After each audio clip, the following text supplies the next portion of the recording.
I pledge allegiance to the flag of the United States of America and to the republic for which it stands, one nation, under God, indivisible, with liberty and justice for all.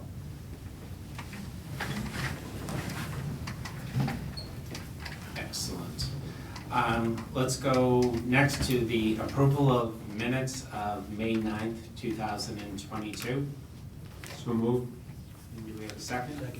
Second by Bill. Any comments, discussion? Okay, then all in favor, say aye. Aye. Oppose, abstain, so 4-0-0.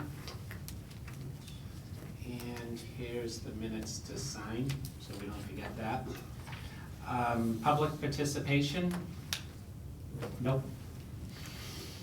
Okay, so Peter Coppola's here for the Historical Commission and the semi-quincentennial events. Would anyone mind if we go out of order and have Peter? Peter, would you like to wait for the rest of the meeting or come on up and? I have a 7 o'clock, we have our meeting, so I have a whole hour anyway. Well, you're not. Not that I want to sit for the whole, your whole. Okay, so we're gonna call you back at 5 minutes to 7. Oh, this is fine. Okay. Thank you, and thank you for inviting me back to talk a little bit more detail about the semi-quincentennial.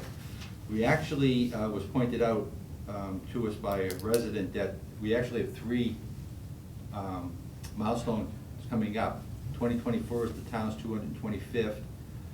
2025 is the 250th anniversary of the Battle of Lexington and Concord, and then 2026 is the country's 250th celebration of the signing of the Declaration of Independence. So we got 3 years in a row of activities that I know you're going to be heavily involved in, because the Recreation Department was heavily involved in 1976. And you're actually, we the town are actually still celebrating activities that were initiated 50 years ago, which is kind of crazy. With that in mind, we know that we should have been heavily active doing some things for a while now, but we are trying, and we are starting to get some snowball effect. The selectmen in a couple of weeks are going to announce the creation of a semi-quincentennial committee. Independent of that, we have a lot of activities that are on properties that are currently maintained by Parks and Recreation, so we really need your input and support on those activities, because you're going to be owning the property after the work is done, so you should be heavily involved in the landscaping plans or any layouts and any activities that we do on those sites. So with that in mind, I'll be happy to talk about examples if you'd like, but with that in mind, we're looking for participation, not just from staff, but from commissioners to get involved in not just our activities, but other activities around town, because again, you will be heavily involved when the time comes. So it's better for you to do the preparation work and live with what you prepared for, rather than have it thrown at you as a 11th hour activity you have to do. Okay, so what are you thinking for activities? What's on kind of the agenda that you're? Well, with respect to the commissioner's projects, we have the museum site itself that needs some landscape work and some cleanup on the property itself, to allow us to put some items on display, to create a handicap parking spot now that we have a lift that's been installed, which has not been opened yet. We're still waiting for the lift to be finished, so we get the green light to go back into the museum. But there's that activity there. At the West School, we got the funding at the last town meeting to put a shed behind the West School, so we need your involvement again with the positioning of that shed, and anything you would like to see as we're clearing the site that we can put into that area, including access for vehicles and things like that, to make it more convenient for recreation staff to do work on that site. The common itself, we have a lot of historical buildings that were once on the common. We had the concept of creating one kiosk sign that would be the common with photographs of where those buildings stood, to identify the locations of them and a little brief history about them. Those are just off the top of my head 3 activities, but there are others. And again, the Burlington, when we used to go Burlington Pride Day, that was something that was started back in preparation for 1976 and has continued to this day. And every time you have an event on the Common, we're going to try to open the museum to co-op off of that. We found last year that we had over 200 people come to the museum because of an activity on the Common. So we know that we want to work more closely with you on those type of activities. Excellent. But again, it requires more than this poor guy and that poor guy. You know, it requires your participation also. We need your commissioners on, not just our subcommittees, but the other committees that are gonna be formed. Okay, yeah, why don't we, on the next meeting, we're gonna reorg today, so we'll figure out next meeting who, if someone wants to be on your committee. We definitely need a representative. What are we calling the committee so we get it? Well, I don't know what the selectmen are going to call the committee itself, but with respect to the Historical Commission subcommittee, we need your participation heavily on working with the Historical Commission, independent of the semi-quincentennial committee. Okay, yeah, Brendan? Yeah, so if I understand it right, once that committee is formed, they're gonna kind of be the driving force for what activities and things like that will go on. Yeah, we were all in high school and college when in 1970, I keep wanting to say 1776, 1976. So, we don't know exactly. All we know is from the people that were there, it was a huge amount of participation, and there were just so many committees, funding committee, grant committee, activities committee, building committee. It's gonna have all kinds of tentacles going out there. Right. So we have absolutely no clue. And it's something that the Historical Commission recommended to the select board that somebody like a town administrator or deputy administrator actually be the chair of that committee, because we need somebody who can make things happen. Sure. And, I mean, I definitely see us being involved, obviously, as you mentioned, with our maintenance division, but also program division. So I can speak with the town administrator, who can share our feelings with the selectmen on involvement, because I think, there's at least 3 people from our department that should be on there representing, any maintenance work that's being requested, events that are being planned, things like that. And, also being considerate of the regular aspects of their job that have to be done as well. So we can definitely work with the select board on that, and I can have a conversation with the town administrator to start that ball rolling. Great. Okay, that's easy enough. No work on April or the beginning of May. You'll never get anything from us in April and May. Oh, yeah, no. Right, Bill? We End of March, too. We know all of that. That's, Yeah. your book's solid, we know that. And that's another reason why we're trying to get in up front, so that we can get all of these things scheduled in because of that. The spring is, you're all straight, and we know that. Yeah. And not to worry. And it's still, this 2024 is still, well, it's about a year and a half, but we have 18 months, so we can start, that's enough to get some things going. Excellent. Right? Tall ships? Yeah. Okay, if you can get tall ships, I'll be on that committee. Only tall ships. I don't know how we'll get them up to the Common, but we'll do our best. Yeah, I remember that as a kid. Oh, yeah. All right, anyone on this side? No, it's not a Okay, great idea. all right, Peter. All right? Thank you. Thank you. All right, Thank we'll you. let you know who's gonna help you out. I'm sure all 5 of you are gonna jump on it. Okay. Good night. Good night. Night. All right, Director of Parks and Recreation report, Brendan Egan. Thank you. Just one sec. Hey Kyle, welcome. Thank you. Sorry I was late. No problem. We're at Canby Lake and the buses were late, of course. Yeah. All right. Thank you. So, it was brought to our attention that a section of Regan Park at the end of Sedalia Road has been leveled and piles of loam were brought in.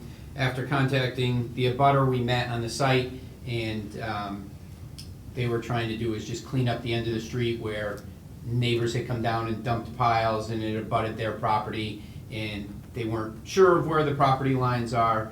The stuff that they pushed out of the way and knocked down was invasive Japanese knotweed. It's like bamboo. So they do have a couple piles of loom that have been brought in to level it out. Working on finalizing where the property lines actually are, asked them to stop. They were very good, very cooperative conversation, and there was no intent to do anything other than to kind of clean up the end of the street there where people had dumped leaves and yard debris over the years. Did talk with conservation on it in building, that's how it came to my attention, and it's a small piece of Regan Park. The road dead ends, and it's the woods, you know, at the back end of, if you're standing in the park, it would be out towards, is that Skelton, I think, or Skilton? You get the two, Skilton and Skelton. But it's up at that, it's Skelton, it's up off of that. So anyways, just wanted to make sure everyone was aware in case they heard anything. But we're addressing it, and I think it'll be fine. They're not gonna do any more work there, and we'll have the property line a little more defined for them so they know exactly where it is. Just on Regan, last meeting we talked about a drainage problem. Did Yep. you look at that at all? Yes, so we actually, I met there yesterday. Is that in my report? Yes, next item in my report. So we're continuing to work on a plan. I did meet with Highway and Engineering yesterday to develop a plan to either raise the path with asphalt and put some kind of piping underneath, or build some kind of elevated boardwalk. And someone assisted in putting some plastic pallets down there to raise up the walkway. We may be able to utilize those to build an elevated walkway. We have to now come up with a sketch plan and working with engineering on this. And then we will have to go to conservation, just because it is wetlands down there, and we are, even though we're raising up, I just want to make sure whatever we use to support it underneath will be okay with conservation. I think the cost and the labor involved in paving it and adding pipes that way and just would be pretty expensive, not something we have the funds to do right now. But we may be able to build an elevated walkway that would be accessible, that would ramp down and get people across the path, across the wet sections when it does rain. It's dry as anything right now. Last year was record rainfall. There's not really clogged drains in the area or anything like that. It's just low-lying, and there's a natural wetlands back there. But with the amount of rain we had last year throughout the year, it just didn't have anywhere to go. But it's been gone for, I'd say, a good 2 months this year. I have kept in touch with some of the residents in the area who have talked about it, had good conversations with the neighbor as not behind home plate on the other side of the path, going out, and you know, kept in touch, so they know we are working on it. Okay, any questions on that, the walking path? Okay, that, Which Go one ahead. quick one coming up? We're gonna add that thing, that walking path to our capital plan for next year, is that what you're thinking? I'm gonna see, try to get some costs to, and see how far we have to go across the path and what we can utilize for the base, but if it is something we have to add, I will have that, we'll have that conversation in July or August, most likely. If it's something that we can address without, you know, having to be a $15,000 plus project, then we'll do that. Okay, thank you. So, I was referring to the pickleball and the neighbor behind that said the water was draining into his yard. Yeah, I don't see any evidence of water draining from the backside of the basketball court across and down the path that goes out to, Maitland? Macon, yeah. So, I don't know that. It gets bad in the back half of the basketball court. right, there's a drain there. On the other There- side, There is a yeah. drain on the backside of the basketball It's a court. drain. It does get a little mushy there occasionally, but But there's, Okay. But our water's not draining into the neighbor's yard? no. And if they did see water that they haven't seen last year, again, you know, the amount of rainfall that we saw would be the Okay. only contributing factor. We don't have any irrigation lines in that area that would be broken, could be running or anything like that, so. Okay, it was just the neighbor approached me on it, so, Mhm. okay. Keep on going? Yep, just so everyone knows, the week of July 1st through the 10th, or that 10-day stretch, the Burlington Baseball Softball Association will be hosting the Cal Ripken Eastern Mass District Tournament at Simons Park. This is a tournament that we did a few years ago, or they hosted a few years ago, and they're finalizing, working on their schedule. I don't know if it's finalized as of today, but just, there is some work that we'll be doing up there. Bill and I met and looked at both fields and the work that would be done. BBSA has expressed, you know, an interest in contributing to any of the work or materials that we need. I think we have a solid plan. Bill and Brian have also met with BBSA, and I think we have a solid plan going forward. They're gonna, BBSA has some people that are gonna volunteer and paint the block buildings behind the dugout, or behind the backstop, and in the upper field, the old dugout bases and walls and stuff. We'll be doing work. I know Bill has this in his report too, so I don't wanna talk all the way through it, but, you know, we'll be sharing work up there and, doing some sod work and fertilizing, beyond what we already have planned for later this month. So, we will be hosting that, and they will assist in, you know, cost for the tournament. And they're not looking to do any signs. We talked signage, remember a few years ago, the last time they did it on the outfield fence, that's not even being considered, so. Why wouldn't they pick up all the expense on that? Is this gonna be above and beyond what we normally do? We'll take care of the labor portion of it, and they're gonna pay for the materials, basically, is what it is. I guess, why wouldn't they cover the cost of the labor too? I mean, it's something that wouldn't be associated with the town, and it's above and beyond what we would normally do. Well, a lot of it's field maintenance, but it's redoing portions of the field. Just our, you know, contribution to the tournament. Well, I guess what I'd say is it's a field improvement that they're helping with, that in the long run, it's gonna help our fields next year and the year after, so. Baseball's been a great, organization to work with. They have great fundraisers, and they've asked for things, improvements in the fields. And on the flip side, they've also helped pay for some of the items. So, it's been a good relationship that way. So, you know, it would be grieved if they brought their own people in to do work on our fields, so. Oh, I don't disagree with that. I'm just saying that the funding of it. Right. Like, why wouldn't it be, if this is something special, why wouldn't you support the entire funding? I don't know if we do that for other things too, just be on a level playing field with anything that comes in for third-party type of activity, right? Right. Yep, okay, thank you.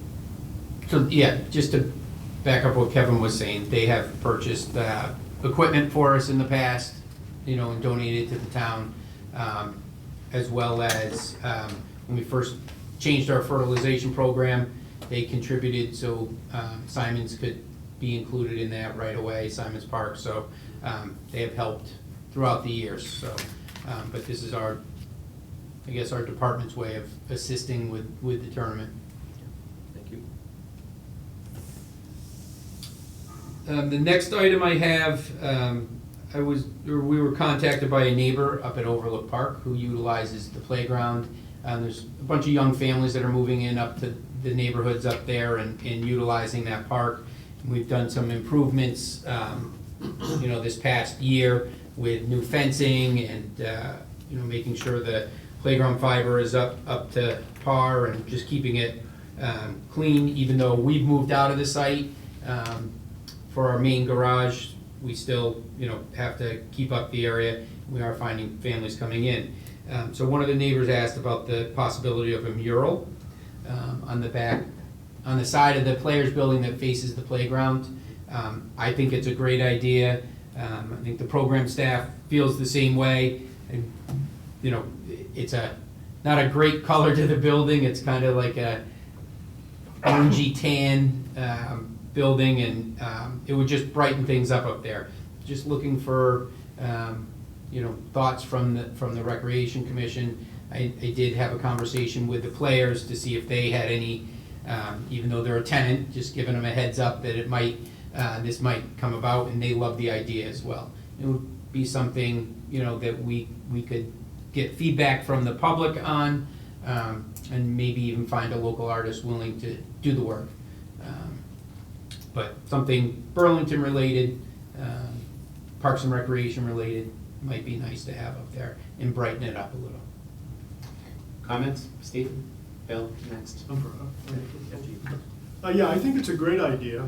One thought that came to mind as I was reading the summary of what was being proposed was the high school has a phenomenal art department.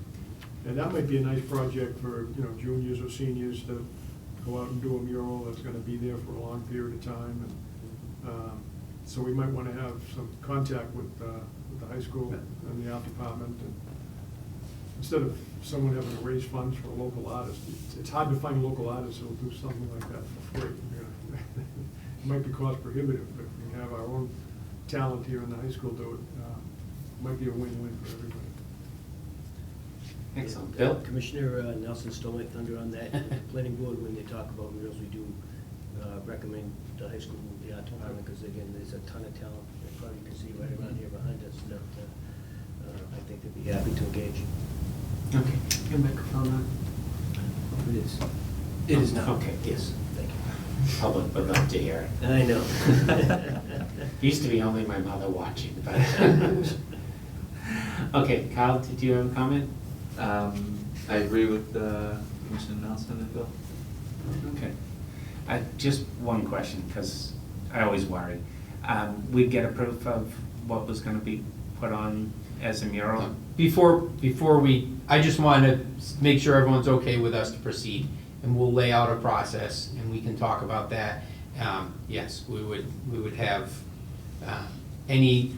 however we figure it out, if it's gonna be a full, vote for people can submit their work and we can have people vote on it, whatever the parameters are, we'll talk about it. We'll do it. It's not something that's gonna happen overnight, especially with students going on break in a couple weeks. It'll probably be something that picks up a little more steam in the fall. We are into our busiest season, and people's time is very valuable, throughout our department and everything that has to be done. So, we'll work on putting some parameters together, and maybe in July or August, discuss it a little further. But I do wanna, start that ball rolling and talk with a neighbor as well. Just let them know that there was a positive, positive feedback from the Recreation Commission. Excellent. Okay. Okay. Oh, yes, sorry, thank you, Kelly. The Economic Development Department here in Burlington as well talked about a mural down at the little pocket park, down next to Sweet Ginger there, and doing something on the side of that building. So this might be a dual effort there to attract artists and artwork or ideas for murals. So we could be working with them on that project. Excellent. Um, We maintain that? The pocket park? Yeah. No, the town, I think Murray Hills is the main Okay. maintainer of it. But we've been working, Kelly and I work with, there's a little subcommittee with the Economic Development Office on, kind of utilizing the Pocket Park. I know our department's done some, a hiring event there for seasonal staff earlier, it was in May. And then there's a couple pop-up events that we have planned, a little yoga. Is it yoga? What's in there? Oh, it's on our calendar, I'm sorry. Pilates in the park, and they're trying to get other businesses to come and use it. Some people think that it's Sweet Ginger's outdoor seating area, but that's not what it is. It can be booked through the selectman's office. They have a calendar that, if someone wants to use it, they can use it. So. Okay, questions, other things for Brendan? I always have questions then. Warrant articles? Yep, I have another item. Okay. Can I get through, do you want to ask your question now? No, I'm sorry. All right. So we've been looking for a spot for a cricket pitch for a number of years, and I started working with someone from Tom Irwin Advisors who works with us on fields. They have a member of their advisors group, so their top group.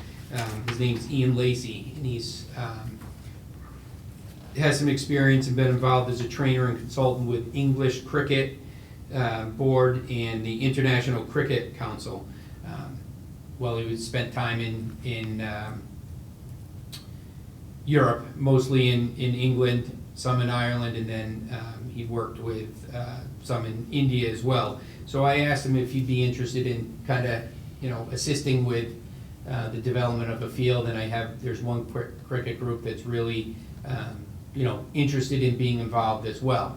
So we have identified a spot at Mitre in the outfield of the baseball field that's off of Bedford Street that is far enough out that we could put in a cricket pitch that would be 10 feet by approximately 74 feet with a little runoff at each end that gives room, because a cricket pitch is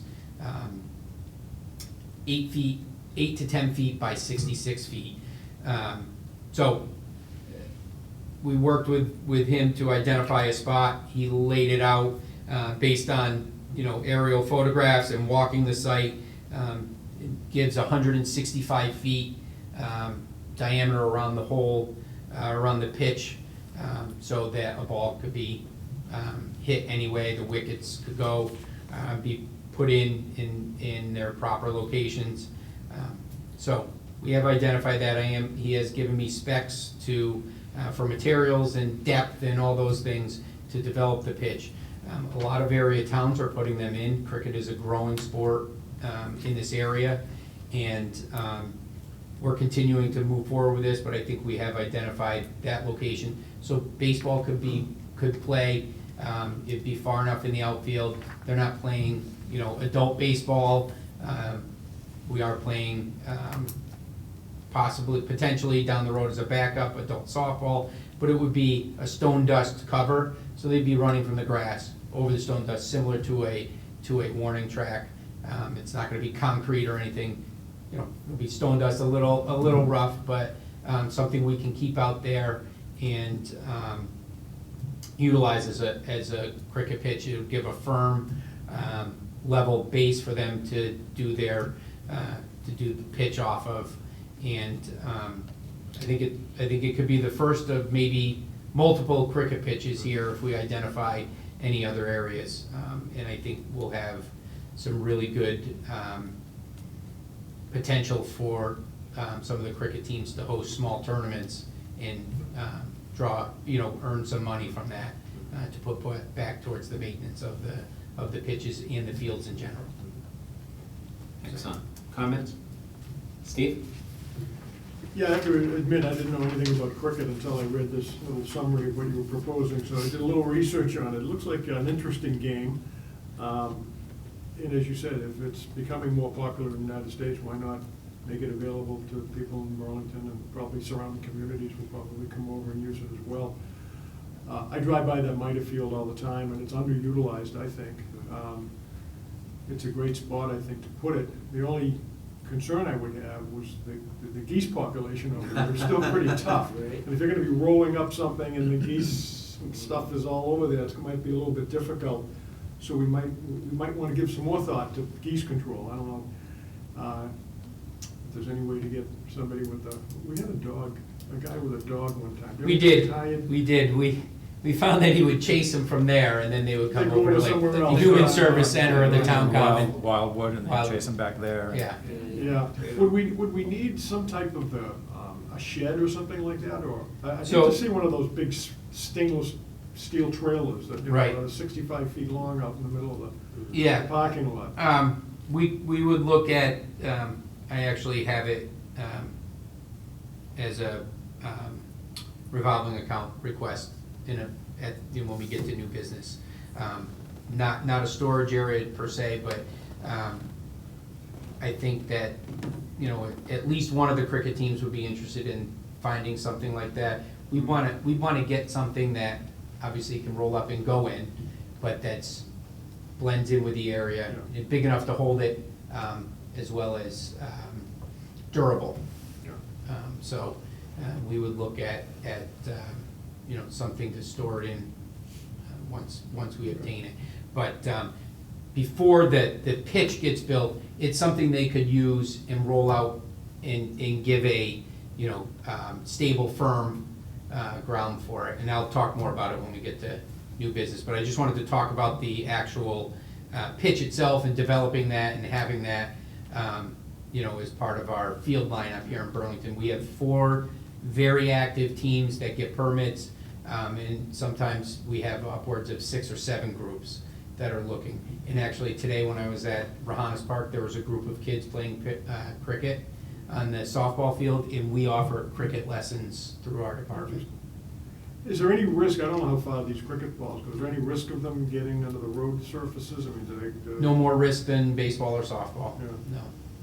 No, from what I understand, you have to be like a really, really good cricket player to go beyond that 165 feet, and that would reach. But we gave ourselves plenty of room to prevent it from getting out to Middlesex Turnpike. Okay, that's all I have, thank you, Mr. Chairman. Excellent.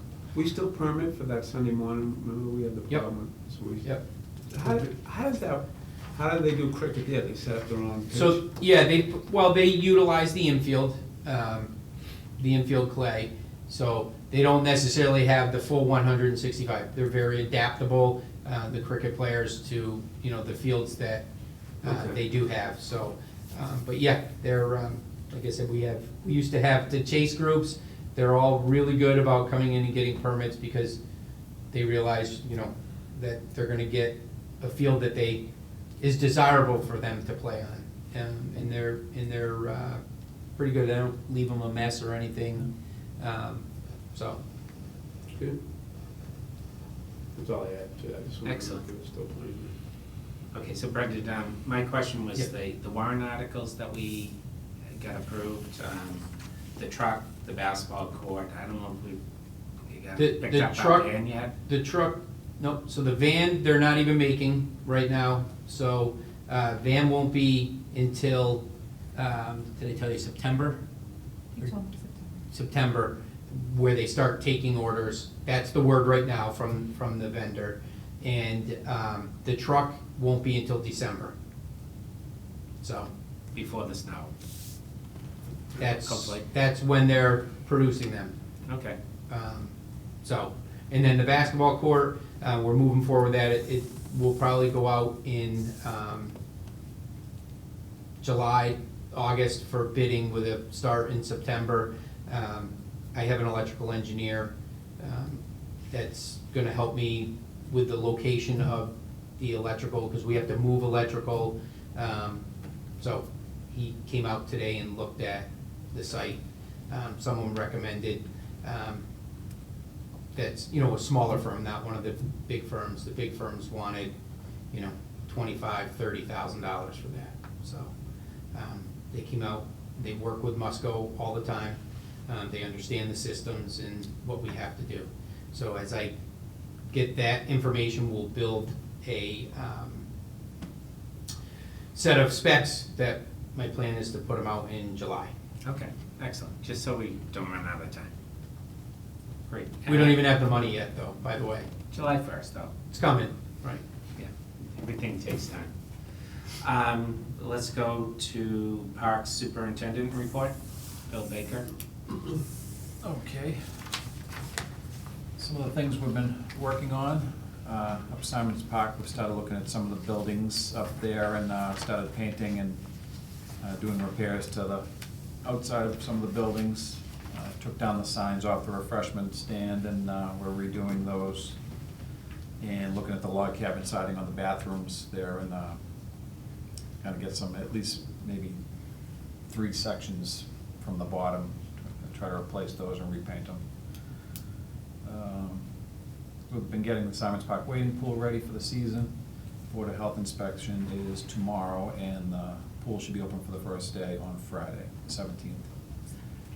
Saturday, the 18th. Takes a day to fill it. The town common and gazebo area were trimmed and mulched in preparation for pictures for junior and senior prom on the 13th of May. The crew's been working hard cutting, trimming, and cleaning up at all the schools for the end of the year events, the graduations and field days and everything they have going on.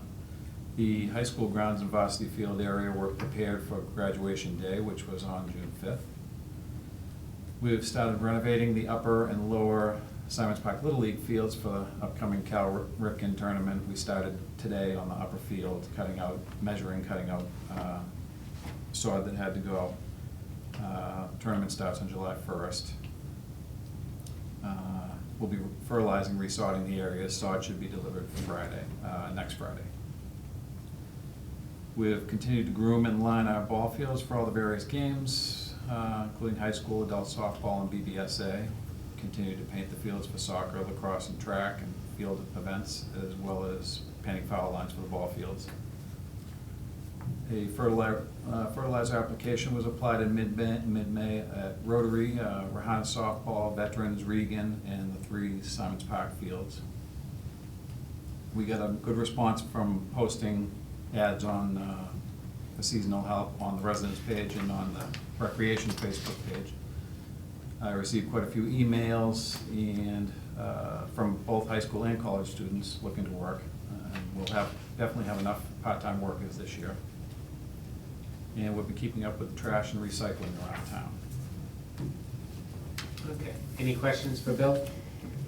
Just one quick one. Bill, you're talking about cutting out sod on the fields. Are we just doing like selective small areas? We can do the whole infield? Yeah, where there's lips built up, where there's clay built up on the edges of the base Yeah. paths and around the mounds are kind of a mess. And like Brendan was talking about, it's a good give and take because we'd have to do that anyway.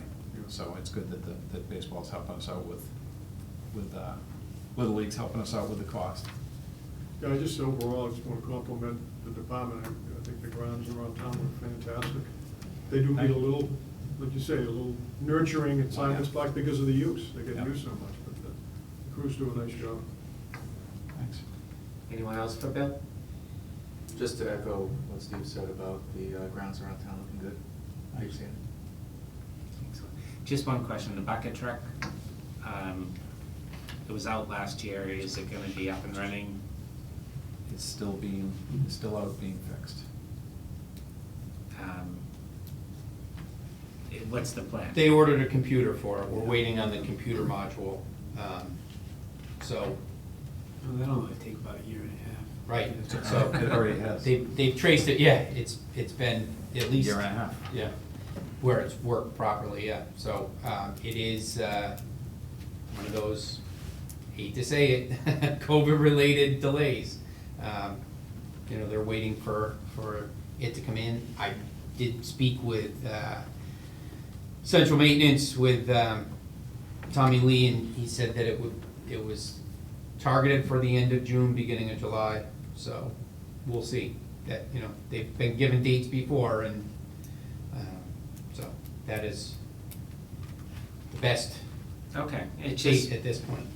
you know, if we rent something for $10,000, it's $10,000 that could have gone someplace else, so. Right.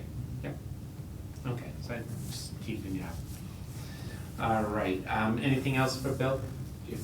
One quick, what's the main field now of assignments? I feel like the lower field instead of the field that up, Probably Gloria. because that's where everyone's playing now. They don't use the other field as much, which that always used to be like the main field. But when you, maybe because the cars can sit up top and look down. Yeah, could be. Because it's just weird that all of a sudden it switched. Because of the fence, they put the fence up, or is that? Yeah, the fence is up, but I don't. Make a difference?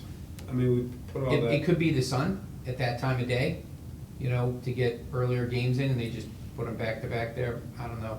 Sun is usually on the upper field. Yeah. So lower field gets it blocked a little by trees, but, or putting lights on, just keep them on the lower field. You have a softball game going already, you know, So you baseball. gotta put both of them on? They get all lit up at the same time anyway. If they're two separate systems, so if they don't have games on the top field, they don't have to go on, they'll just have them on the bottom. So it's their preference on where they put Yeah, I games. just never see that many people on the upper one anymore. Yeah. The top is very chilly if you've been up there in a night in June, one of the colder nights, it'll be colder than it's been sledding up there, so they may use the bottom one just to buffer the wind that comes right over the top there, in my experience. So, just a stupid question, that's all I know. It's no stupid questions, right? Okay, so why don't we move on to the programming report, Kelly Lehman?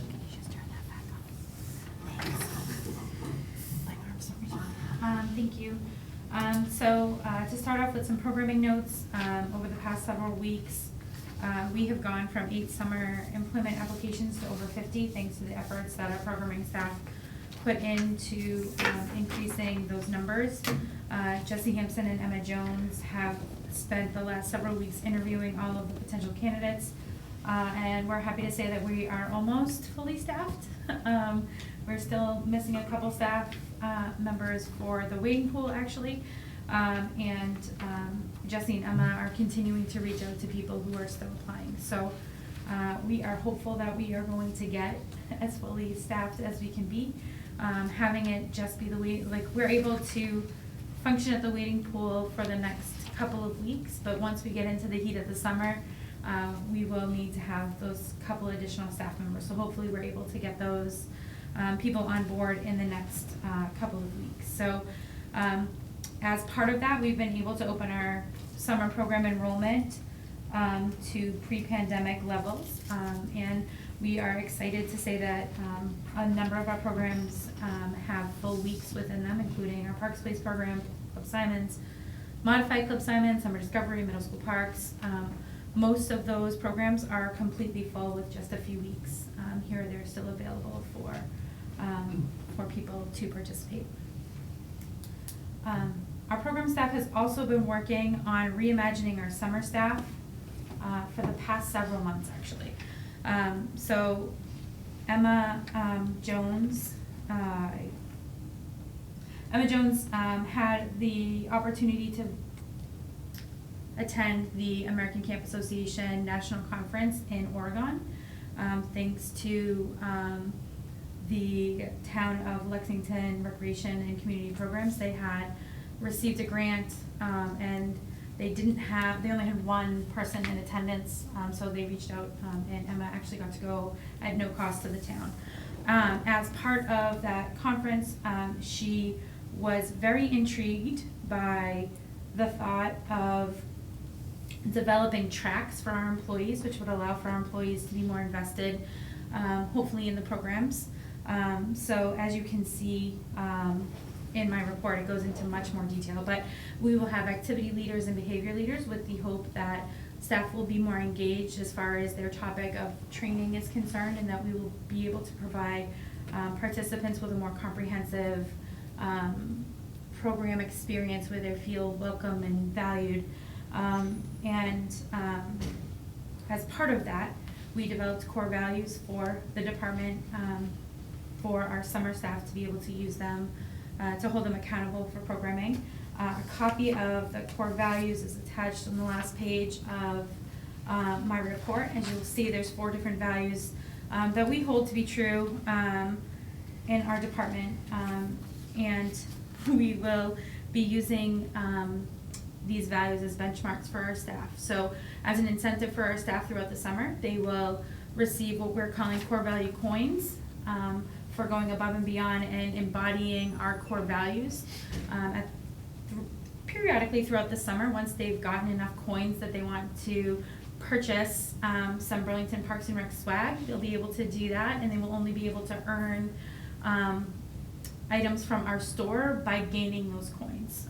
So we're hopeful that this will intrigue our staff enough and keep them engaged throughout the summer that they will want to be embodying those core values that we have.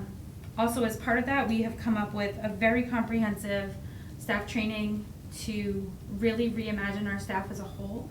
And that started with Directors Camp last week. Our directors were required to attend 4 different sessions each night from 5 to 8, Monday through Thursday last week. They were trained on a topic, starting with the Burlington Parks and Rec philosophical change as far as how we are managing our staff and our expectations for the summer.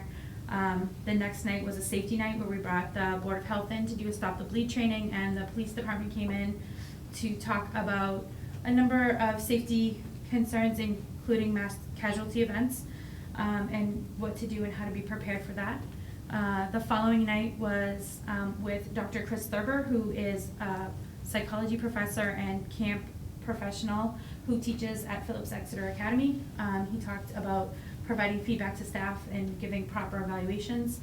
And the last night was on inclusion and how we can be inclusive with our programming and our facilities. So our directors were required to attend each night. We've got some great feedback from our directors as far as Directors Camp is concerned. Next up for us is staff orientation, which will take place on the 27th through the 30th of June. It is a comprehensive 4-day program for our staff, which will go through a number of topics, including divided age and skill-based programming. So we're going to talk with them about youth development of preschoolers versus youth development of school-age children versus middle school kids. We are bringing in a coach from BU to go over some skills-based stuff for our gymnastics and tennis programs to kind of talk about how they can facilitate their training sessions better. And then our program staff will be divided into those 2 tracks, and those tracks will be required to attend different sessions to give them training specifically on either behavior management or activity-based information. We also have a 3rd track, which is our director's track. So like they'll have specific sessions they will be required to attend as well. A good example of that is we have somebody from the Commonwealth of Massachusetts coming in to talk about the 51A process and what happens should we notice a child who might be in need of some care from the state. They will be coming in to talk to our directors, and Burlington Youth and Family Services will be doing a full staff training with our staff on the 51A process as well. So a more targeted, specific training for our directors who may be responsible for reporting a case of abuse, and a generalized, this is the process for our summer staff, like this is what you need to be looking for, and this is what you need to report to your director. So we are excited about that 4-day training, and we are looking forward to fully bringing our summer staff on starting on June 27th. Wow. Yeah, Brendan. Yeah, I just want to echo some of the thoughts Kelly had. The Directors Camp was phenomenal. We've done it for a few years now. Last year was virtual. I think the year before as well. You don't get the same necessarily engagement virtual that they did in person. But the staff did a tremendous job putting all of the sessions together. They thought through who would be the best to really provide that information. They put a lot of information in based on what we saw last year. We had a young staff last year, and looking at what we needed to do to bring them up to par where we're used to Burlington Parks and Recreation Department summer staff being. Kelly, Jesse, and Emma did a tremendous amount of work on this, but Emma Jones especially, I just have to recognize her tonight. She did a phenomenal job. She's so good with taking information and putting it into a sort of virtual or a simplistic form that people can understand, but also a visual, layout that people can understand. And she really did a phenomenal job on this. So if you guys see Emma around the department or around town, if you know her, please thank her for the work she put in. And then our directors were engaged. They provided feedback more than I've seen them in the past, and we have some new directors and new faces to the department in kind of director-type roles. So, if you had any questions on whether our directors were going to be trained to handle the summer, they will be. And I think they showed some excitement for the upcoming summer, especially getting back after a few years of a lot of restrictions. And then, as Kelly talked about, the staff orientation is always good, but this year I think it's risen to another level. So they've done a tremendous job with that, and I'm very thankful for all the work that they put in, and for the amount of work that our staff will get to take advantage of, hopefully in 2 weeks. So sorry, I just wanted to jump in before she finished her report, because it's I don't know of another rec department that puts in this kind of effort for their staff training. So. Excellent. Comments, or we good? No, I would just say, just make sure I'm on here, that I like the idea of the track.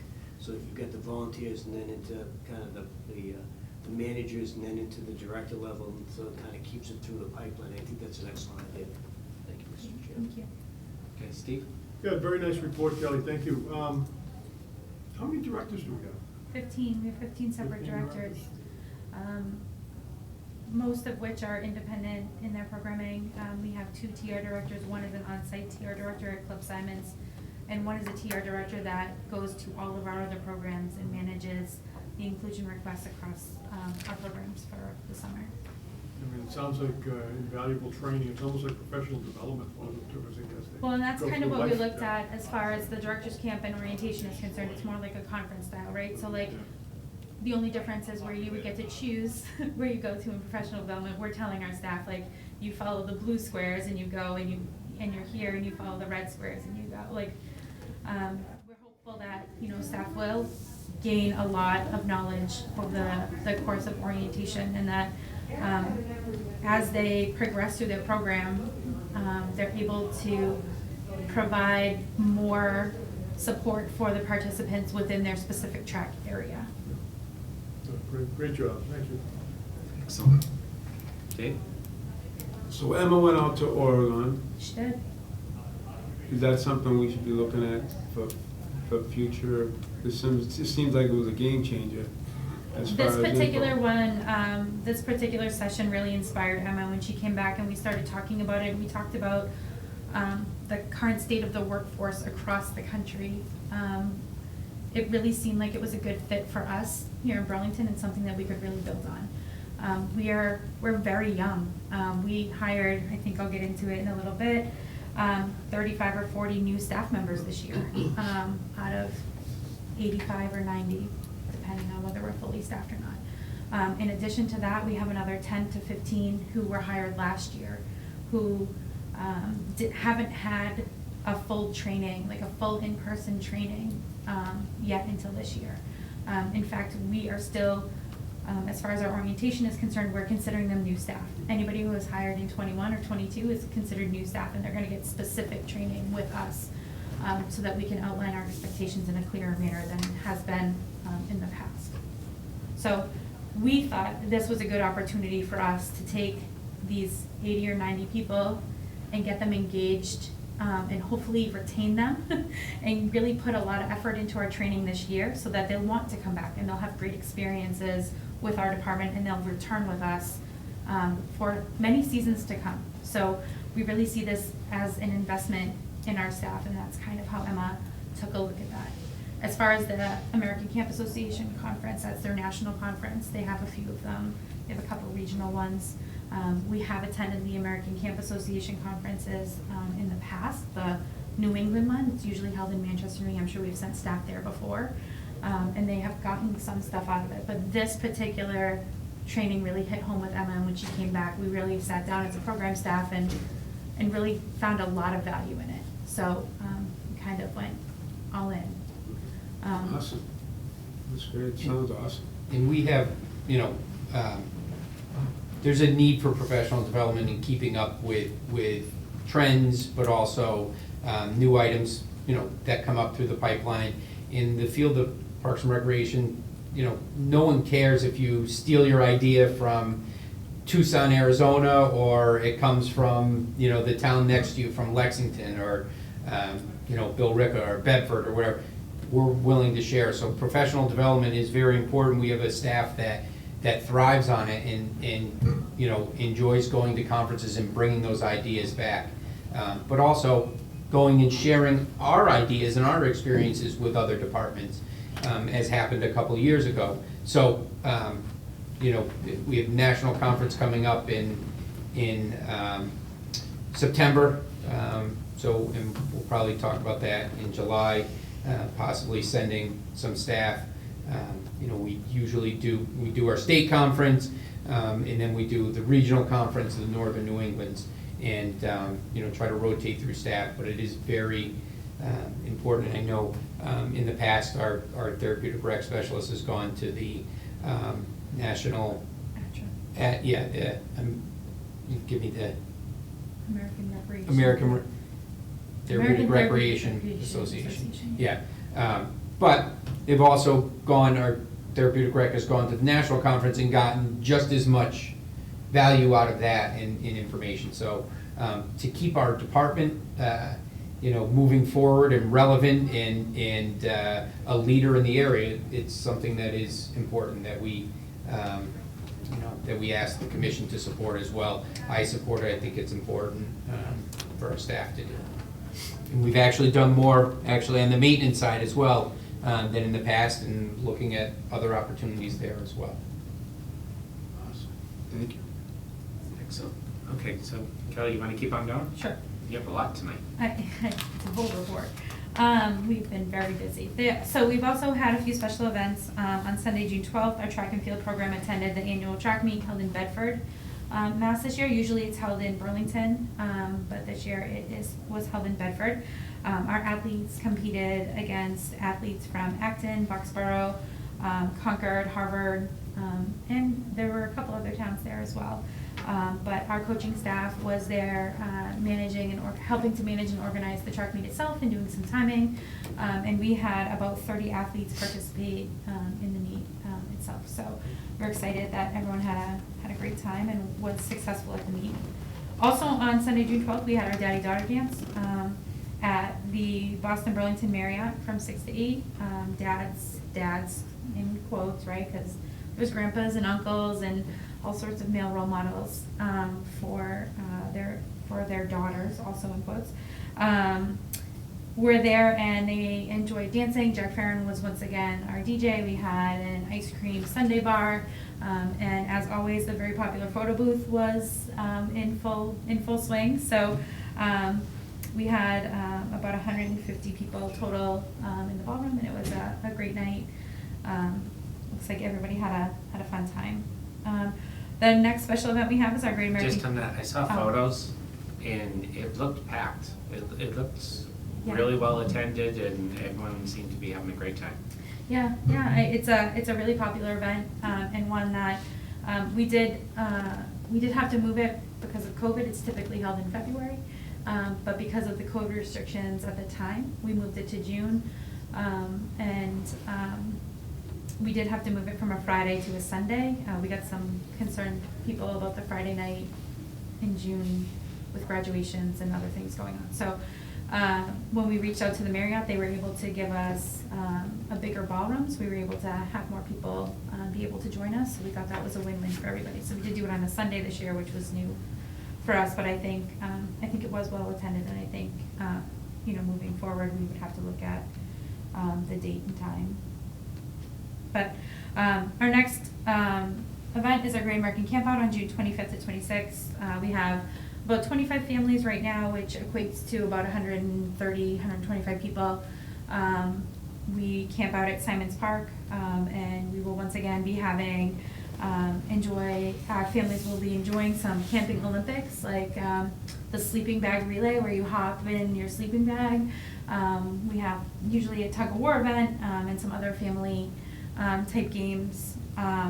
We have our backyard games where we bring out our giant Connect Four and our giant Jenga and cornhole and washers and all the games that you would play like in the backyard at a family party.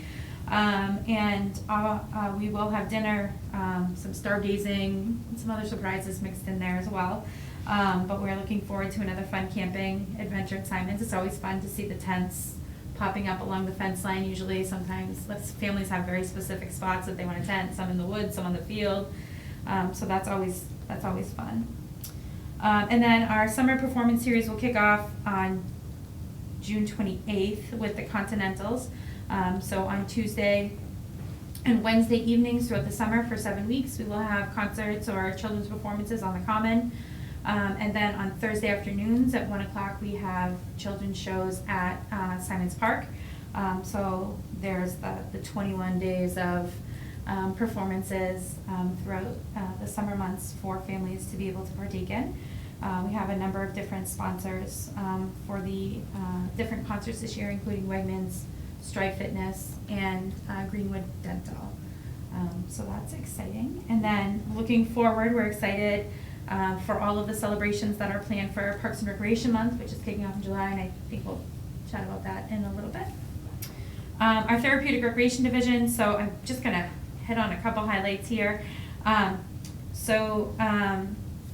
In preparation for our summer training, our director's camp that we talked about, Emma partnered with a few familiar faces. She partnered with Kate DeAngelis, who is the Therapeutic Rec Specialist in Lexington, and Laurel Rossiter, who is the Assistant Director in Billerica. Both hold their CTRS certifications, and they provided training focused on best practices for inclusion, accessibility, and how to implement behavior management within programming. Our directors, like I said, were required to go to that, but Emma also invited our inclusion staff to attend that as well. So we had about 20 to 25 people in attendance there for that training, which was very well received by all three communities. As in the past several summers, we're housing Modified Club Simons at Simons Park in the mobile classroom.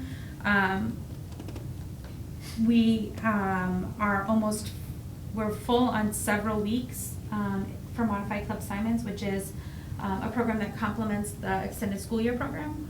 Families have the choice of coming mornings, afternoons, or all day Fridays, and Emma coordinates all of that. And this year, in addition to the Modified Club Simons program, Emma's been working with the school district to house the Target program out of an additional mobile classroom. So you'll see 2 mobile classrooms up at Simons Park this year. So students that are enrolled in the Target program will receive an hour of educational services from 8 to 9 in the morning.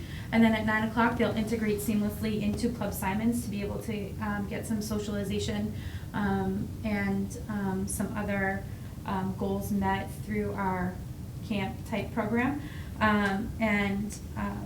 They will continue to be part of Club Simons until their end of day at 1 o'clock. So we're excited to be able to partner with the school district for this program. We've been trying for the last couple of years to make that happen. And we are excited to see it come to fruition this year. And then just one more thing about TR before I move on is that in addition to the programming at Simons, as far as the Modified Club Simons is concerned, we have been receiving a number of inclusion support requests, more than we have in the past. And these participants are sprinkled throughout all the rest of our programming. We have a number of participants who will be receiving support in middle school parks, Parks Place, Summer Discovery. So our numbers seem to be creeping up there, and we are looking to potentially hire another staff member there to be able to support all of these inclusion requests. And then one last thing. In addition to all of that, our staff has been working on implementing a new software and building a database for employees called Bamboo HR. So this software itself is going to be utilized to better track our staff as far as their employment records are concerned, their paperwork, their trainings and certifications. And over the last 6 weeks, we've been working on building that database, and we have sent out information to all of our summer staff. We're starting with just our summer staff to see how that works. So we've sent out all employment information, all of the employment forms they would need to fill out for the town and the state, as well as any Burlington Parks and Recreation Department paperwork we have them sign, including their contracts. And so far it has been very well received. One of our directors said that it was the easiest onboarding they've ever gone through because it's all right online and we're able to capture their e-signatures right there to be able to do that. So we're starting slow and just starting with our summer staff and onboarding that way. But hopefully the hope is to get all of our part-time staff on Bamboo HR so that we can take a look at we'll be able to better track their things like their training and certifications, and eventually potentially use that as time tracking as a payroll thing where people clock in and clock out right on Bamboo HR using an app, which would give us a GPS location for where they sign in and sign out. So we would know, hey, Brendan works at Regan at 8:45, he clocked in, and we can see that he clocked in at Regan, so we knew he was there. So we are excited for the new software and the organization it brings to our summer staff, our part-time staff as a whole, our summer staff to start. And we will be completing training and providing training for all of our staff once we've kind of taken a look at what it really looks like as an end user, which is what we're kind of doing with our summer staff right now. So I just want to add to that, with this, in the past, it's been paperwork that we receive, then we send to HR, and then they send us back. It cleans it all up. HR has access to it as well. They will. So they can see who's missing their sign off on the town's electronic policy, whatever policy, they're all preloaded in there. Stuff we've worked with HR on, making sure we have all the documents that they require. There are some things that we still someone has to come in and show proof of in the office. Their ID has to be checked in person, make every attempt possible to do that. And then queries have to be turned in person, and then, checking their ID. So it streamlines 95% of the things that have to be done, and hopefully take some time off of our staff's plate that they can, do their daily tasks and weekly tasks, put a little more time into them, not take so much time tracking, chasing paperwork. And it does also give reminders of the staff. If something's running out, their first aid is running up, it will send them an email reminder. So it could run out in December, they could be at school and they could get, hey, my first aid's running out. They'll get the reminder. Put some of the onus back on them, and not, coming in May and saying, do I need my first aid and CPR? It's on there. So they get to create their own little account. So it really helps clean things up. HR is looking forward to us giving feedback on how it worked on our end, because it's something that they have looked at as well. Kelly, everything every year gets more and more professional. It's great. Thank you. Any other comments? No. Yeah. Excellent. Okay, so on the chairman's report, just one thing. Every year we occasionally get new members. So one of the big events is Celebrate Burlington. It's the first Saturday in August, and if you can volunteer that day, it's a nice thing to do. It's 3-hour shift for. It's nice to participate and see what the staff does, and just seeing the kids and how happy they are going down a water slide 12 times in a row for free. Stuff like that. It's a great day, and if you want to kind of just pencil it in that if you're available that day, you reach out to Kelly and she'll schedule if it's in the morning or afternoon that you're available. It's a good event, so just remind you on that. Any subcommittee reports? Sculpture Park, we met last night, Zoom. They got funding to put in 6 new sculptures, to lease them, and so there's gonna be there's a lot going on as far as the Sculpture Park right now, but they just approved 6 new sculptures that'll be being moved, and one of them that we purchased will be going to the Common. I'm sure you guys have heard about that, but yeah, so it's good, new sculptures coming in. They're very excited about it, so. Excellent. Have they identified a spot on the Common? Is the dog going away? No, the No. dog, so there's a lot going on, is because, we don't know if we're gonna be able to keep that spot where we are right now, because they're gonna be building a police station, so the selectmen are involved in it. Where is eventually this park gonna end up? They gotta build, the DPW's gotta build these footings, so they don't, you know what I mean, so,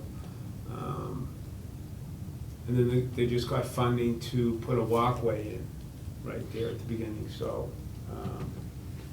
but, long term, I don't think it's gonna be able to stay there. Yeah, so when they're discussing locations on the By the way, Common, Bill, they appreciate you guys keeping that well maintained. Go ahead, I'm sorry. I was just gonna say, when they are looking at locations, if you would like to include us, Yeah. that would be great, just because we do so much on the Common, and, I know, it's our not gonna staff be, maintains not gonna be it. where we put the water slide, I know that. All right, so just, we'd love to have some input on that, Yeah. from a standpoint of the department that maintains the Common, but Yeah. also that does the majority of the programming I that know. goes on out there. I know one of them's being moved there, I don't know where it is yet, Okay. though. All right. I'll Let me know, definitely- that would be great. Yeah. Kevin? Oh, I Steve? do have something under that heading of subcommittee reports. I just want to advise the committee that Brendan and I are going to meet with town council next Thursday. It's going to be a Yep. Zoom meeting to discuss the proposed conservation restriction on the Mary Cummings Park. So if any of you have any ideas or thoughts, feel free to email me and I'll bring them up at our Zoom meeting. Carl, I don't know if you were part of our earlier discussion. We had, there was an older proposal, goes back 3 or 45 years now, from the city of Boston, and they want to grant a conservation restriction to the, some entity, whether it's the town of Burlington, whether it's the Recreation Commission, and the proposal is to restrict the 214 plus acres to passive recreational use only, essentially. So that would preclude, as I think Brendan was talking about, if we wanted to build bleachers in Marvin Field, if we Right. wanted to put tennis courts up there, that would come under the definition of active recreational Sure. use. So I'm concerned about limiting that in perpetuity. These conservation restrictions under Massachusetts law, once they're approved by the state, they're good forever. Right. Most restrictions are only good for 30 or 50 years. And so Mary Cummings, in her will, created this restriction that it was supposed to be for a playground, open fairground use or playground use or something. And I think the city of Boston's concerned that that restriction might have expired. We haven't come right out and said it, but they might have that concern. So I want to have some conversations with town council and get her input on whether that restriction is still out there. And any other input that you want me to bring up during the meeting, you have my email address, I think, just shoot me an email and we'll talk about it with town council next Thursday. Excellent. Bill? Thank you, Mr. Chairman. With regard to subcommittee reports on the planning board, the last meeting, I think I mentioned a proposal that I was going to send out to the planning board about pickleball courts up at the Norbloom Network Drive. Since the town meeting had approved, I think, 4 new buildings and maybe a couple of parking garages.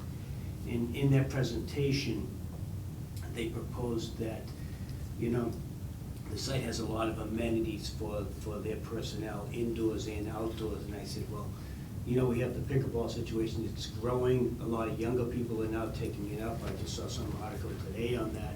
And it might be a good idea if, to the benefit of a town, that they put up some pickleball courts there and maybe gift them to the town in return for kind of 4 additional buildings and things like that.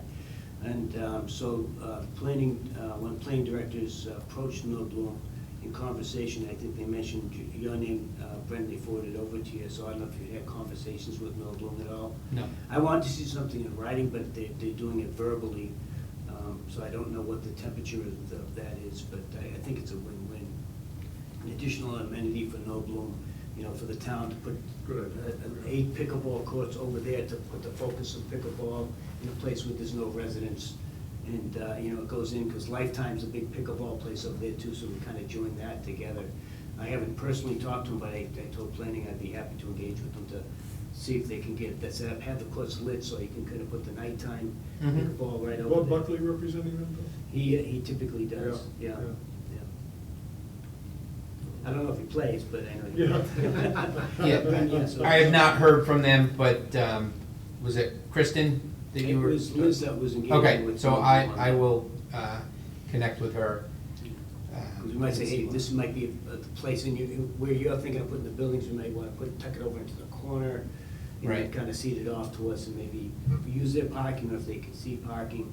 I mean, if you think about the big picture with 4 buildings at how many millions of dollars apiece that the town has allowed them to put in addition to what they currently have with the traffic and supporting fire and water and all that stuff, I think a small pickleball court may be a nice benefit to the town and to the employees on that site as an Sure. added amenity. They're putting in a lot of walking courts and a lot of physical activity there. Very good. So, thank you, Mr. Chairman. Excellent. So, Bill, if we need to be at a meeting, let us know. Will do. Yeah. Yeah, thank you. All right. And Cal, schools, you'll see as things go on, recreation maintains school property. We do a ton of activities on school property. And so that's why you're here, to be that liaison, plus, you know, you're equal commission to everyone else. It's nice to have that dialogue we've had with Eric Conti. It's been a great relationship. You know, so keep us informed what's happening and what they need of us and vice versa. Yeah, I mean, I don't have anything specific tonight, except, again, gratitude for the way that the field looked at graduation and everything, common for the proms. The pictures I saw online looked really nice, and as well as what you guys are doing at the elementary and middle schools. It's really appreciated. Excellent. Yeah, I'm just gonna echo that as well, you know, throw stuff at Bill and our maintenance staff all the time that come up, and, you know, calls from schools and things like that, last minute for field days and events. So they do a tremendous job a lot of times going off their schedule to handle calls that we get for events that are upcoming that we don't know about. And they did a tremendous job and had some volunteers from Enable that helped with varsity field prior to graduation, but our staff was down there getting it cleaned up as well. So you know, these guys are rushing all over town, especially this time of year, trying to get things done. So they deserve some recognition for that as well. Thanks. Excellent. Okay, so if we're all set on subcommittees, new business, and first item is reserve fund expenditures vote. Yes, as we spoke about the reserve fund at the last meeting, and we had, had some some requests at that meeting, but the program division was working on, some of their items as well. So, the first one is for, the purchase of some spin bikes. So in an effort for our fitness programs to appeal to a larger selection of our residents, we would like to start offering spin classes. The bikes will be stored in the Recreation Department, Human Service Building, and the classes will take place in our building, and we'll be able to store them there as well. And I would like to request the commission appropriate up to $4,000 from the revolving account for the purchase of 11 spin bikes for our fitness program. Okay, would anyone like to make that motion? Mr. Chairman, I move that the commission vote to approve the expenditure of up to $4,000 for the purchase of 11 spin bikes. Second. Okay, and second by Bill. Discussion, so Kyle, just to bring you up to date, money comes in for classes, pays, and then it goes back out to pay instructors, materials, things like that. This is one of those expenditures where money's gonna come in, we're buying these in advance, but the money will come in kind of to offer more programming, so it's a nice feature. That sounds great. Yep. So any other discussion? So all in favor, say aye. Aye. Oppose, abstain, 500. Okay. The next item was for orientation and then the staff incentive program. So the program division has put together, as we talked about, a well-rounded summer orientation schedule with a number of educational speakers to provide our staff with the training to help them succeed. And as Program Coordinator Lehman mentioned in her report, we have instituted a staff incentive program based on our core values. And I would like to request the commission vote to appropriate $5,000 from the revolving account to cover the cost of speakers for our summer staff orientation and to purchase merchandise for our staff incentive program. Some of the items would be like bucket hats with the Burlington Parks and Recreation Department logo on them, sweatshirts, water bottles, things like that. So Stickers. for the incentive program, those are some of the items that will be purchased. This is the coin. Yes, Yeah. yep, the core Yep. value coins, yep. Okay, anyone wanna make that motion? So move 5,000, a motion to approve $5,000 for various speakers, equipment, water bottles, for our, Brendan, why don't you, what's the wording you Oh, want? From $5,000 from the revolving account to cover the cost of the speakers for summer staff orientation and to purchase merchandise from our staff incentive program. Okay. that. Second. That's too, I'll say to myself, that I was gonna say, Steve, you might wanna take this one. Have the lawyer say it. He's much better speaker than me. Okay, motion by Dave, second by Steve. Any discussion? Okay, all in favor, say aye. Aye. Oppose, abstain, so 500. All right, the next one, in a large number of our programs, our staff utilize pennies to identify our program participants.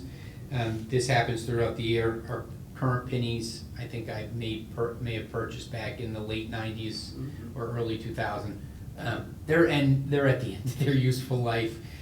So I am requesting the commission vote to appropriate up to $3,000 from the revolving account for the purchase of pennies to be used in our programs throughout the year. Okay, anyone want to make that motion as read? How's I'm that? gonna read it. I'm gonna read it. Where are we? Pennies. I request a motion for $3,000 from the revolving account for the purchase of pennies to be used in our programs throughout the year. Second. Second by, I can't, Like a mesh. I Put over this, right? Okay, who made this? All my stuff. Just I did. Carl, okay, second by Carl. Any discussion? Okay, all in favor, say aye. Aye. Oppose, abstain, so 500. All right, and the last one as we talked about a cricket pitch before, excuse me, one of our local cricket teams has sourced a matting system that would be rolled out before each match and then stored off at the field. As you saw in your report, the mat would allow the cricket teams to have a firm level surface to play on and would be used on the surface of the pitch we construct at MITRE.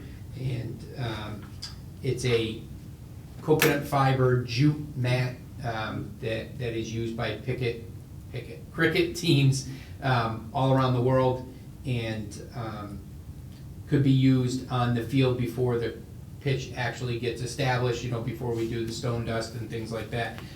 Could be used out on the field as it is now. So I am requesting that the commission vote to appropriate $2,500 from the revolving account to purchase a cricket mat for the use by the cricket teams in Burlington. Okay, anyone want to make that motion? I'll make it. Mr. Chairman, I move that the committee vote to approve the expenditure of $2,500 for the purchase of a cricket mat From the from the revolving account. Second. Okay, and second by Bill. Discussion, is this something they picked out? Yes, So they- yep, so they, think they played at, Tewksbury has one, or Chelmsford, like Okay. this, so, yep. As long as they're gonna be happy with it. Yes, and it may lead to a future purchase that, we could have one at another field that could be rolled out, and it may be something that they donate in the future. Okay, okay, we'll bring the motion to a vote then. All in favor, say aye. Aye. Oppose, abstain, so 5-0-0.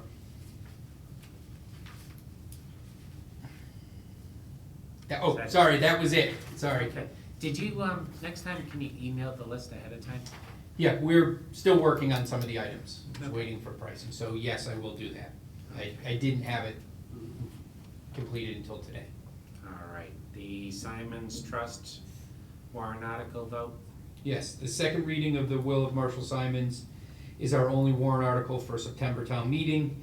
It is something that is scheduled every year. We have it in 2 readings, one in May and one in September. So I'd like to request a vote of the commission to accept from the trustees under the will of Marshall Simons the amount of $70,382.69 to be used for the treehouse project at Simons Park.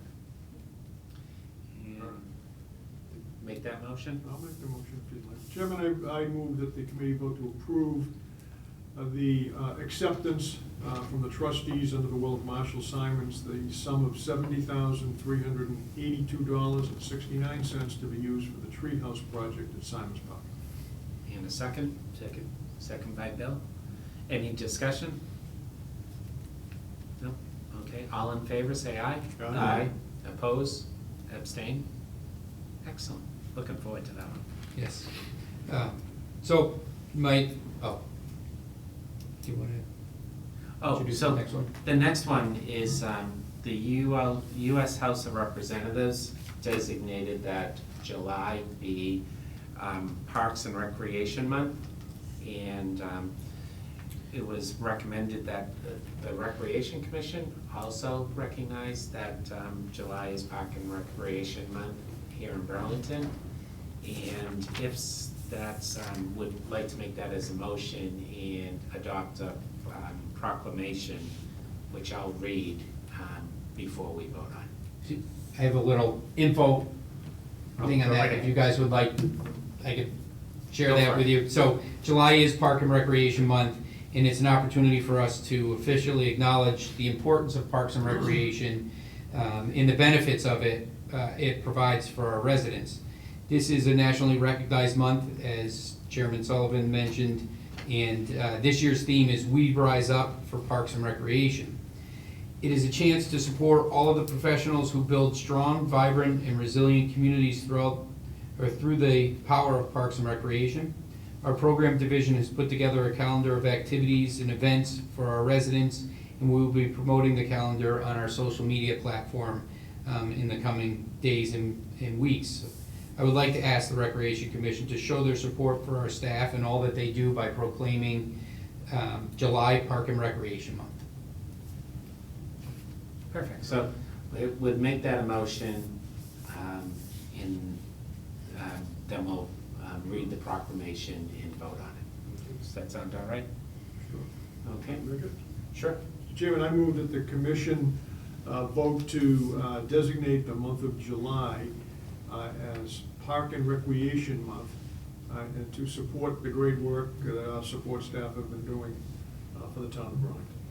Second. And second by Bill. And the proclamation would read, designation of July as Park and Recreation Month. Whereas the Parks and Recreation, an integral part of communities throughout this country, including Burlington, Massachusetts, and whereas Parks and Recreation promotes health and wellness, improving the physical and mental health of people who live near parks, and whereas Parks and Recreation promotes time spent in nature, which positively impacts mental health by increasing cognitive performance and well-being, and alleviating illnesses such as depression, attention deficit disorders, and Alzheimer's. And whereas Parks and Recreation encourages physical activities by providing space for popular sports, hiking trails, swimming pools, and many other activities designed to promote active lifestyles. And whereas Park and Recreation programming and education activities such as out-of-school time programming, youth sports, and environmental education are critical to the childhood development. And whereas Parks and Recreation increases a community's economic prosperity through increased property values, expansion of local tax base, increased tourism, the attraction and the retention of businesses, and crime reduction. And whereas Parks and Recreation is fundamental to the environmental well-being of our community. And whereas Parks and Recreation is essential and adaptable infrastructure that makes our communities resilient in the face of natural disasters and climate change. And whereas our parks and natural recreation areas ensure the ecological beauty of our community and provide a place for our children and adults to connect with nature and recreate the outdoors. And whereas the U.S. House of Representatives has designated July as Parks and Recreation Month. And whereas Burlington, Mass. Recognizes the benefits derived from parks and recreation resources. Now therefore be it resolved by the Burlington Recreation Commission that July is recognized as Park and Recreation Month in the town of Burlington, Mass. Excellent, very good. I had to bring my reading glasses for that one. You told me you were gonna memorize it. I had whereas memorized. In and. Yes. That's a good one. Any comments before we bring it to a vote? Very nice statement. Yes. So that's every year it's locked in. Well, July. yeah, Every year? we'll do it is every year, and we've been, every year we get to June, and it's like, oh yeah, July, but this year, we made sure a point to bring it to the Recreation Commission. I think it's only fair to recognize our staff, and a month probably isn't enough, but to recognize them for all that they do, but a month will be, great to recognize the staff. Excellent. So let's bring it to a vote. All in favor, say aye. Aye. Oppose, abstain, so 5-0-0.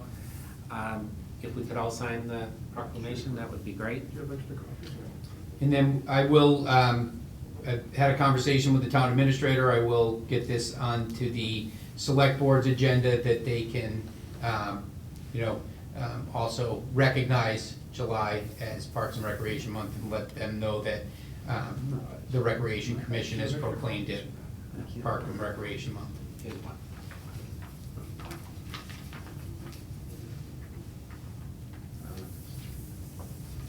There we go. You vice chair? Yeah, he's vice chair.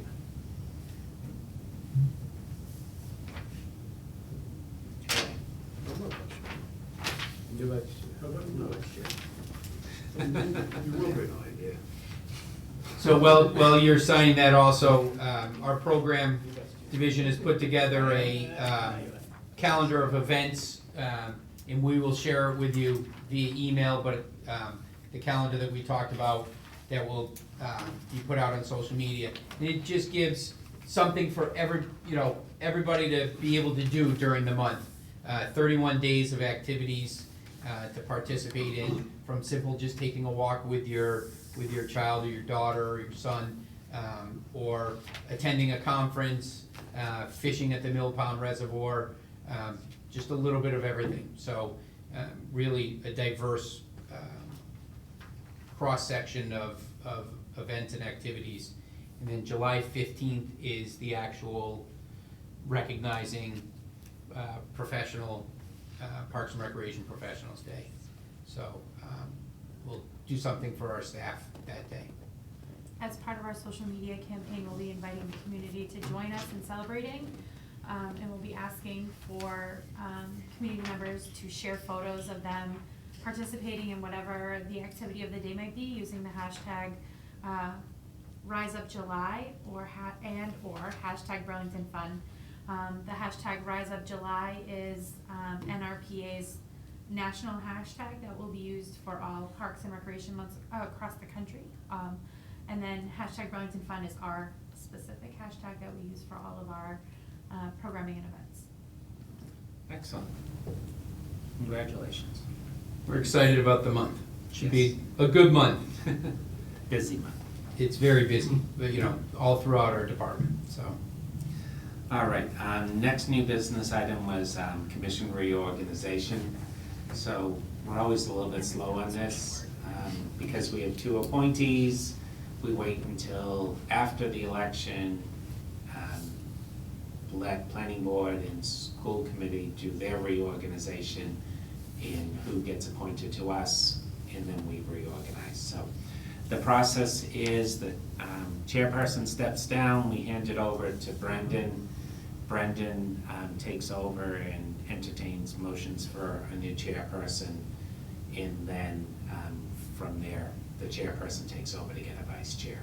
We tend to spread it around each year, so everyone has an opportunity to be chairperson and spread the time. It's a little more demanding for chairperson. Okay, so Brendan, do you want to take over? Yes, I would like to entertain a motion for a new chair of the Recreation Commission at this time. And I'd like to entertain that Steve Nelson be chairperson, if you'll accept. I'll second that. Okay. Second. All in favor? Aye. All right, it's 5-0.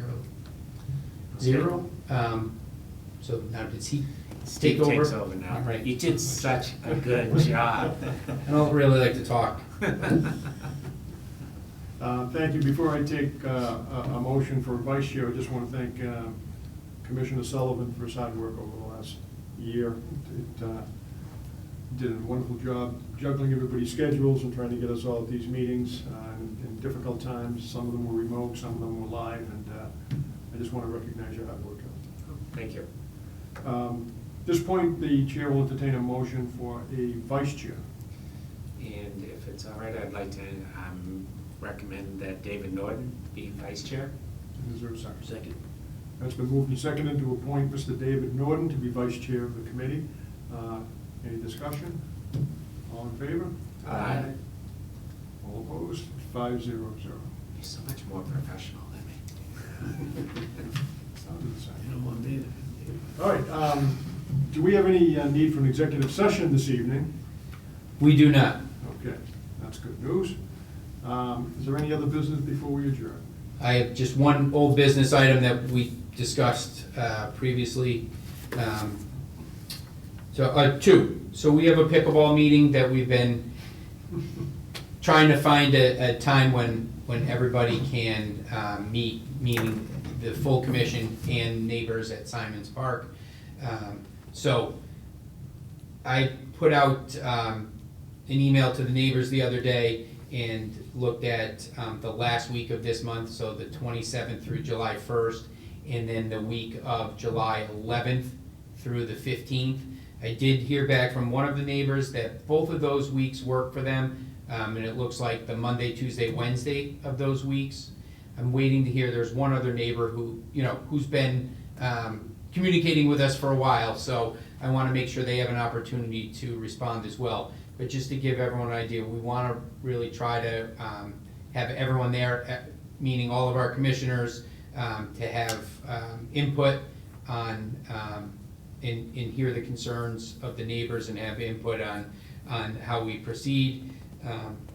Brendan, if I could make a suggestion, I'm just Sure. looking at our calendars here. We should pick a date now for our July meeting, because that month is gonna Right. pretty fast. We can incorporate the pickleball meeting to Yeah, that. I mean, The It'll be a 11th and public the meeting. 18th are two of the Mondays in July that I would suggest we kick around tonight. Anybody? The 4th is. The 11th is it not works for gonna me be on the 4th? better. Yeah. the 11th is You like good the for me. 11th? Works for me, yeah, works for I me. think the 11th could be tough for me, but go with the 11th, and I'll try to. Okay. Why don't we suggest to the pickleball neighbors that we're gonna meet on the 11th? Sure. See if they can make it. Can we get the remaining acoustic block up before then? Okay, so that's, oh, I'm not chairing. Is it up? Mr. Chairman, may I? Through the chair. Through the chair. Bill, Bill. when do you plan on putting it up? It's kind of time intensive, so I've been kind of putting it off till we had more seasonal. Probably within the next week or two, we could work it out. It takes about 4 people, maybe, Yeah, they're heavy maybe and- 2 days to put Yeah. up. Yeah. Because then we can have all of it up before the, and go out and listen before the Yeah. meeting, everything Were important. you the one that did that? Yeah, I was measuring it. Yeah, yeah. The existing acoustic block with the bottoms added did a fantastic job of reducing that sound. That's good. I think it's gonna help out even more with the additional acoustic block. If you stand on the court and just have a conversation, you can feel it, Yeah. stopping, Yep. it does dissipate up or whatever, but it's definitely, does its Does its job, work, so. yeah, absolutely. Thank you, Mr. Chairman. Before we get off the scheduling subject, do we wanna meet at 6 again? We wanna do it later? 6 is good. 6 is fine with me. So, and that meeting will be at the town hall, I imagine, or can we? We go back here, Okay, it's available on the, yeah, I'll double check, but okay, it should be, they keep Mondays clear for us. all right, good. They have to get back into the swing, because we haven't been here for a while, so. Is there any other business? Well, can I just? Okay. So, just, everyone should probably go up in the next week and listen to the noise before the acoustic block goes up. I took a walk down there, there's only one game at the time, but you could, if there were all the courts would be in use, it would be pretty loud. Yeah. But the blocking did help. Yeah. And Bill, what's a good time to go up? I would That it's- say at night, probably around 7 o'clock at night, it gets very, very, very festive. In the mornings, between 8:39 and noon, we were up there today as the modular classrooms were being delivered to Simons, and it was in full swing. And some days, you have people waiting, other days, you don't, it's not as, I don't feel, it's busy, it's definitely busy, but we don't have that out-of-town group. And Carl, I sent Carl a ton of information from our department, and I told him I would bring him up to speed on the pickleball, because that could have been a giant document in its own, so if we can have a conversation before you go up there as well. Sounds good, thank you. Yep. If I could, just quickly, there is a pickleball tournament on Friday, June 24th, from 3 to 6. So all 4 courts will be Thank you. in action. So if you guys wanted to head up there, then I think that might give you a sense of when it's at its busiest. Excellent. What's the time frame, Kelly? 3 to 6. 3 to 6. Can you send us an email on that? Yes. Yep. And I have one more old business item just to update people on if we're done with pickleball. meeting. Floor is yours. Thank you.